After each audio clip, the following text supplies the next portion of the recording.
So is this handbook of unparliamentary words that I have with me in my hand a gag order as the opposition claims, or is this simply words that have been expunged in recent times given the context in which they are used?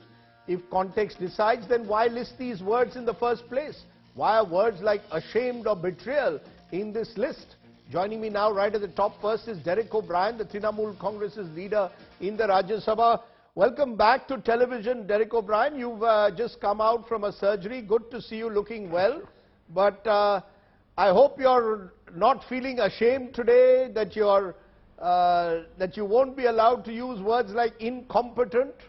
And I hope you don't feel betrayed by what is happening perhaps in Parliament. Give us a sense of why are you calling this a gag order? The Speaker says nothing is banned. You're much ado about nothing.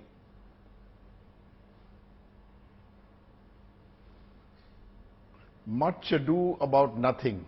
It's a much bigger issue. And I think it's good this issue came up and we took it up in the morning first. The Trinamool and then all the opposition parties have taken this issue up. This is about undermining Parliament. They're talking about Sangsadiya Maryada, Parliament. Let me just give you 5 little examples which are much bigger than only gagging words which have happened in the last 7-8 years, where the Parliament as an institution has been undermined. Number 1, the Prime Minister has not answered a single question on the floor of the Rajya Sabha in the last 7 years.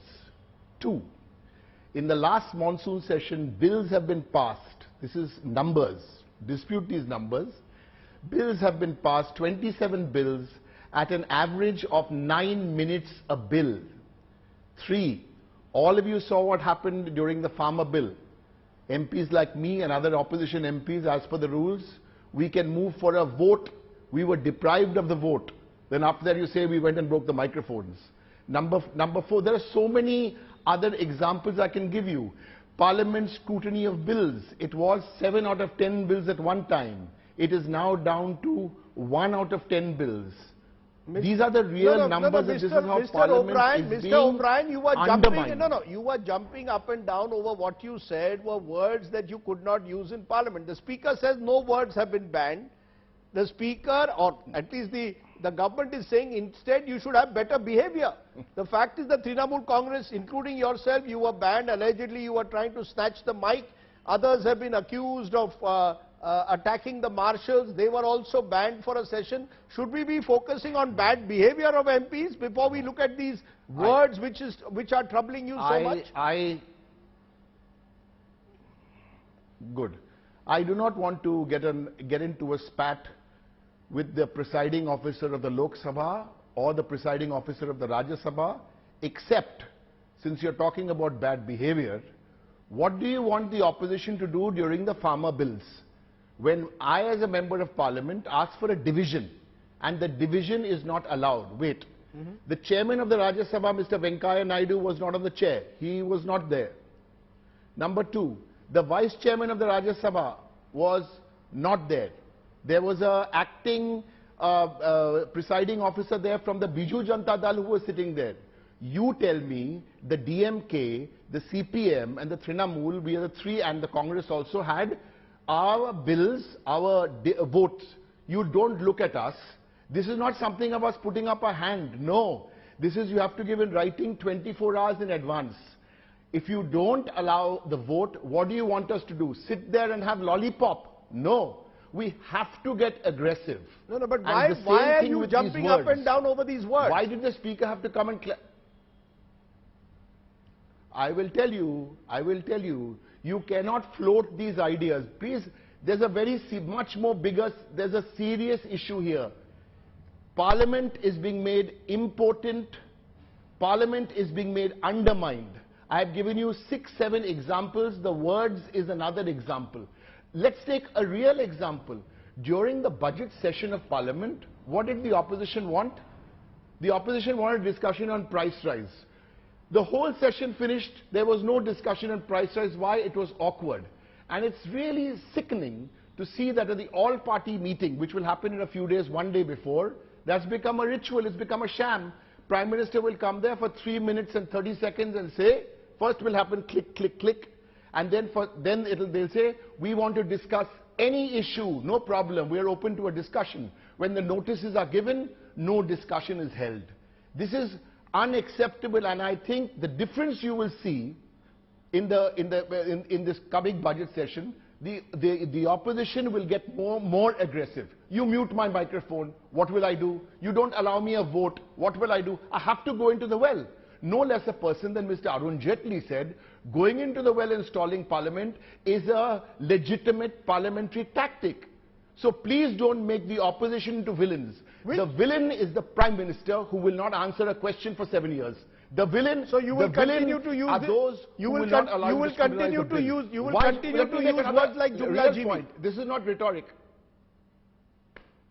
You will continue to use these words. Of course. And we can use, it's not only, please understand, you have made words which are, what are those words? You don't want me to use the word corrupt. You don't want me to use the word something else. You haven't accepted a 267 notice for a special discussion from the entire time this presiding officer has been in Rajya Sabha. I never want to say anything about presiding officers, but India needs to understand, the youth of India needs to understand, Parliament is not a building, old building or new building. The soul of Parliament is that the opposition has to have its say. The government have the numbers, they can have their way. Okay, but do you accept, do you take the speaker now at face value when he says, look, I am not banning any words, but the context in which those words are used will be important. If you use abusive words, if you use personalized language, those words will be expunged. Listen, why do you think opposition MPs will use abusive words? Why? Because you've used derogatory words about the Prime Minister outside Parliament as well. You've used derogatory words. Let's be very clear. You've been very scathing about the Prime Minister outside Parliament. Let us not get into derogatory words about the Prime Minister outside Parliament, because I don't want to remind the catcall made on India's only woman chief minister when he comes here to Bengal before the elections and makes a catcall, which said, that's a catcall when you say, Didi, that's a misogynistic, unacceptable catcall. So let's not get into that debate. I want to talk to you today, that can be another debate, and we'll flatten them there. I want to talk to you about basically the issue that the BJP, when it comes to parliamentary committees, when it comes to ordinances, Mr. Sardesai, here's another statistic. For the last 30-40 years, for every 10 bills passed in Parliament, as we learned in our civic books, what are ordinances? That's emergency legislation. The number of ordinances earlier was 2 out of 10. For every 10 bills passed, 2 was an ordinance. Now, 4.2. For every 10 bills passed, 4.2 is an ordinance. What does that mean? That means you are bulldozing Parliament. That's the biggest problem here today. Okay. And I'm very happy that this issue has come up 3-4 days before Parliament. I hope Parliament remains an issue right through the 12th of August. But the BJP must know, you give it to us and try and undermine Parliament, we'll sock it back to you. We will go into the well. Okay. We will go into the well. Okay, how do you mute microphones? Okay. You mute microphones. Let me leave it there. I'm going to mute TV off. I'm going to mute. You switch Lok Sabha TV off. You want us to sit there and have lollipops? Okay, I'm going to mute you there. Be careful about words like bulldozer. Okay. They will get you into trouble. Please don't use words like bulldozer so easily. Don't bulldoze anyone, Derek O'Brien. Be careful. I'm the speaker. No, I can say bulldozer. No, I can use it very nicely. Mr. Sardesai. Mr. Sardesai, I can use the word bulldozer. When the BJP came to Bengal, we bulldozed them and kept them to 70 seats. So they got bulldozed, Mr. Modi and Mr. Shah. We put them under the bulldozer. Let me leave it there, Derek O'Brien. Thank you. We'll see what happens at the moment. Okay, let me try and understand this about the words used in Parliament. I'm joined by PDT Achari, former Lok Sabha Secretary General. He joins me initially. And we'll also be joined by Rakesh Sinha of the BJP and Supriya Srinath of the Congress for a face-off. But first, PDT Achari, very quickly, I have this booklet with me. Long list of words, sir, that have been expunged or which seem to have been expunged over the last few years and called unparliamentary: abused, anarchist, ashamed, bheri sarkar, betrayed, corrupt, COVID spreader, dictatorial, drama, hypocrisy, incompetent, Jaichand, Nautanki, Nikamma. How do you see it, Mr. Achari? Is this normal practice? See, this kind of a list containing these unparliamentary expressions has always existed in the Lok Sabha. Because we have, in fact, you know, we had published one such list in 2010 when I was the Secretary General. In fact, it started from perhaps in 1954, and then we used to periodically update it. So that process has always gone on in the Lok Sabha. So nothing unusual. So nothing unusual about this. Nothing. So far as the bringing out of the list is concerned, there is nothing unusual.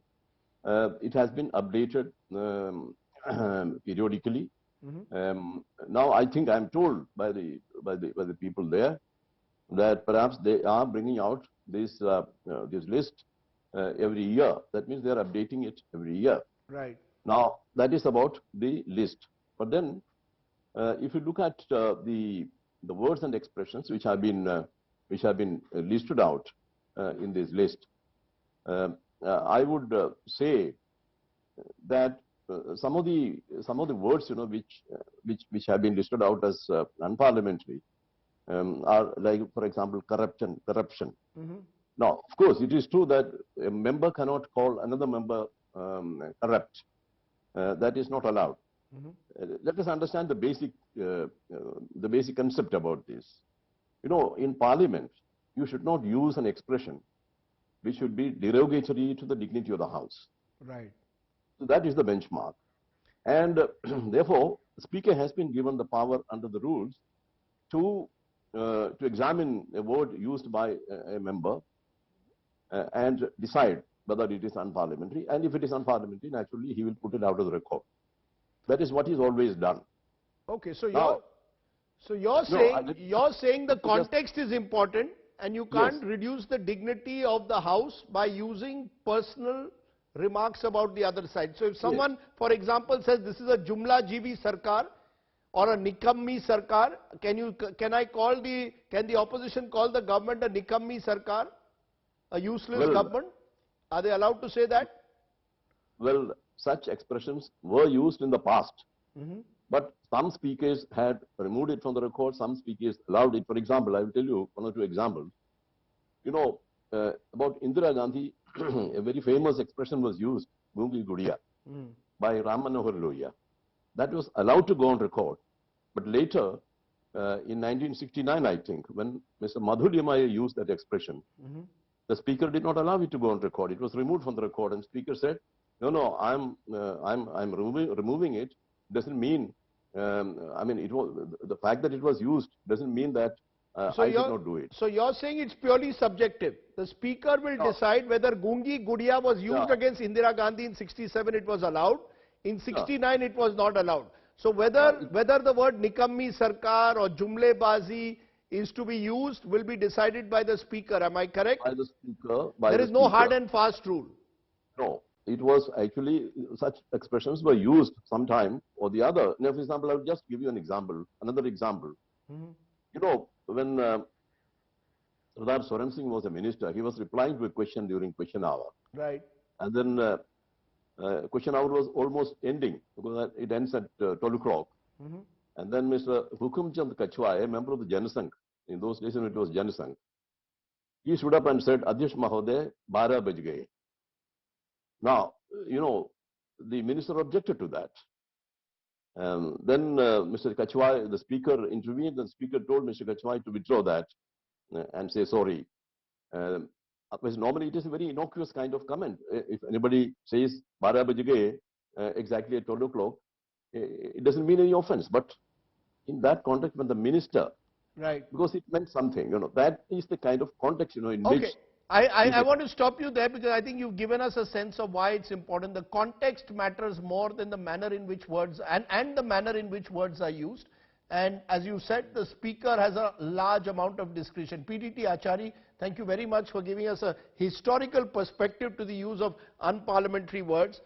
We were hoping to be joined by Rakesh Sinha of the BJP. Also joining us at this moment is Supriya Srinath, the Congress's spokesperson. Supriya Srinath, did your party, like as I said with the Trinamool Congress, jump the gun? The speaker is saying none of these words are banned, but the context in which they are used is important. And therefore focus on the context. You can use these words, but you cannot use them to have personal abuse. Personal abuse is not accepted in Parliament, is what the speaker is saying. The first and foremost person who should actually apologize for personal abuse should be Mr. Modi, because his machinery, his men, his troll army attacks everybody, irrespective of whether you're in the opposition or not. If you question him, forget about that. I have only a question to ask. Ashamed, betrayed, Jumla Jivi, dictatorial, corrupt, drama, hypocrisy, incompetent. These are words that are very often used to describe Mr. Modi. How come all the words that are synonymous with Mr. Modi and his style of governance have hit the red flag of the speaker? And the speaker should not come and tell that these are not banned. If it's a part of a booklet, it will obviously be expunged. No, this is an annual booklet. This is an annual booklet, ma'am, of words that are expunged. This is an annual booklet. The speaker is saying it doesn't mean that you can't. Now, you use a word like Khalistani. It depends on the context in which you use it. If you call an opposition member, or the opposition member calls someone a government or a Khalistani sympathizer, it may be expunged. The context matters. Extremely good question.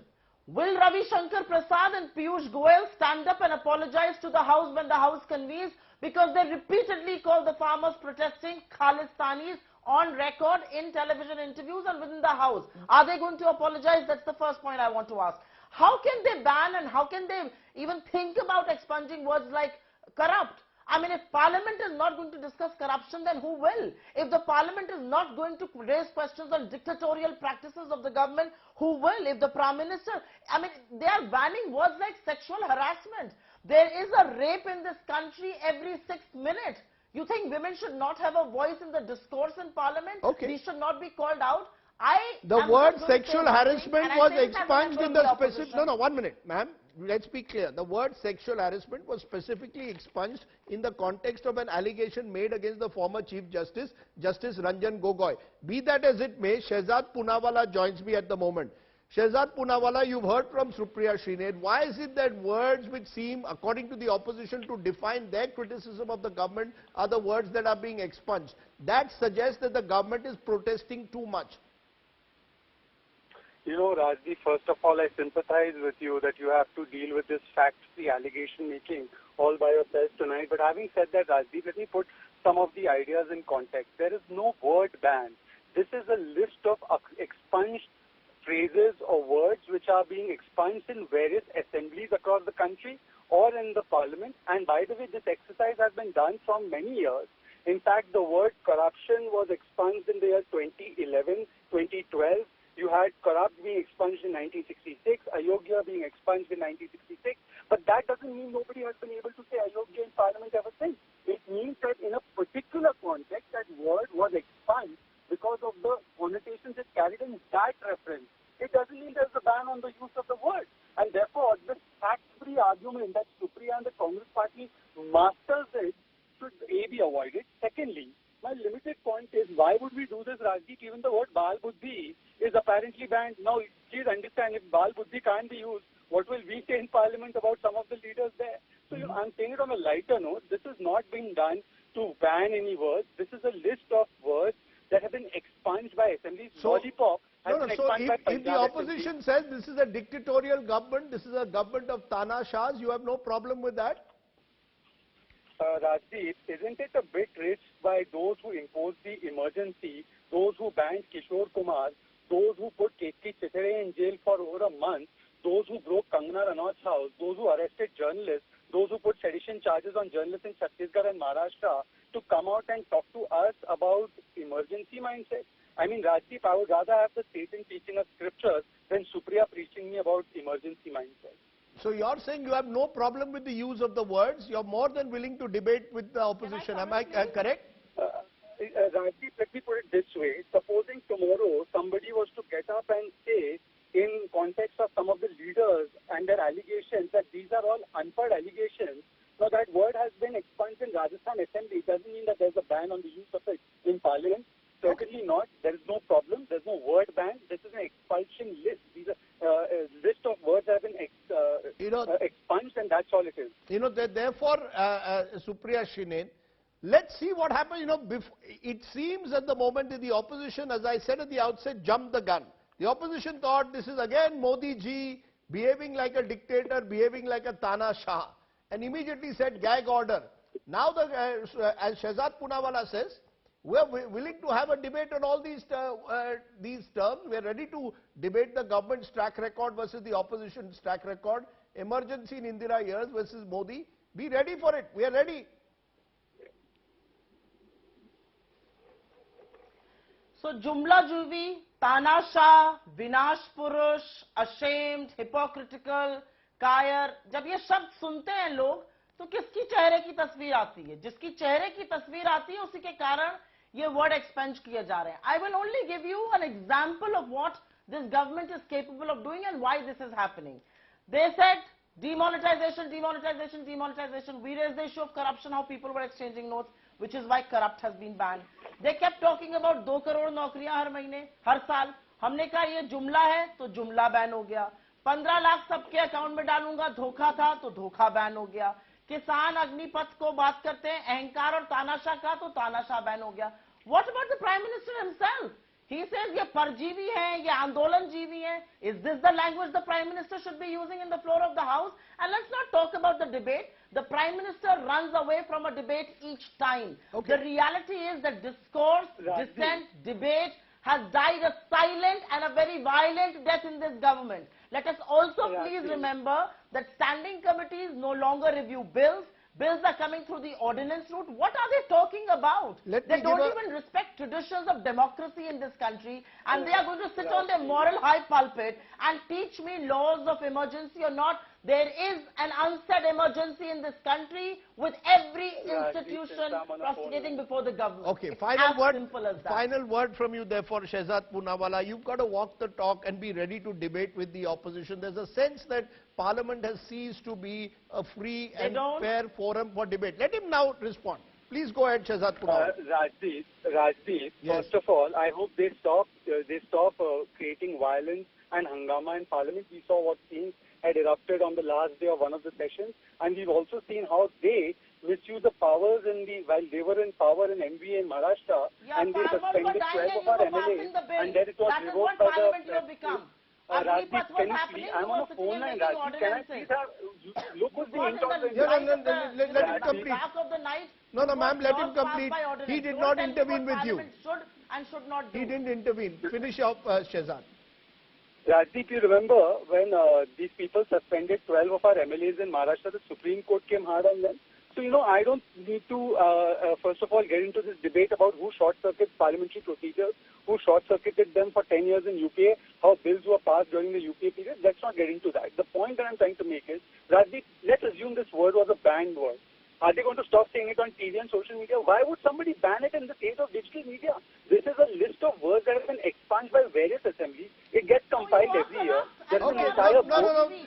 No, Supriya, that's unfair.